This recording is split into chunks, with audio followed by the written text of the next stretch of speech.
বাবু দেহ সে কইতার গেছাল গায়ে এ কইতার আবার আইছে তুমি সালে তো সামিয়া সকাল 6:30টায় ঘুম থেকে উঠছে, ওইটাই আমাকে ডাকতেছে। আমাদের যে কবুতরটা ছিল সেটা কিন্তু এই যে আজকে 7 দিন পর বাড়ি ফিরছে।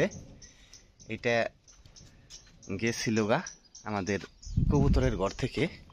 অবশ্যই যে এটা এখন যে জাপটা আমি গুছাইছি সকালে, আমাদের যে এই কবুতরগুলো আছে এগুলা কিন্তু মনের বলেও বের হয় না।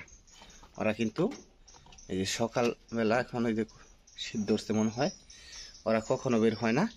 আর ও এই যে আসমা খরগোশগুলাকে খাবার দিতেছিল, ফুট করে এখান থেকে বেরিয়ে গেছে। আর বেরিয়ে গিয়েই কোন জায়গা গেছিল,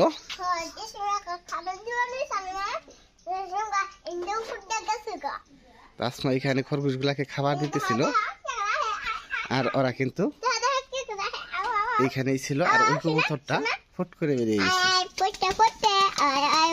যাই হোক, আজকে 7 দিন পর রাত্রে আনুমানিক রাত্রের 12টা-1টার দিকে আইসা এখানে মানে ও শব্দ করতেছিল। তখন আমি অবশ্যই বের হয়েছিলাম, একবার লাইট দূরে দেখছিলাম।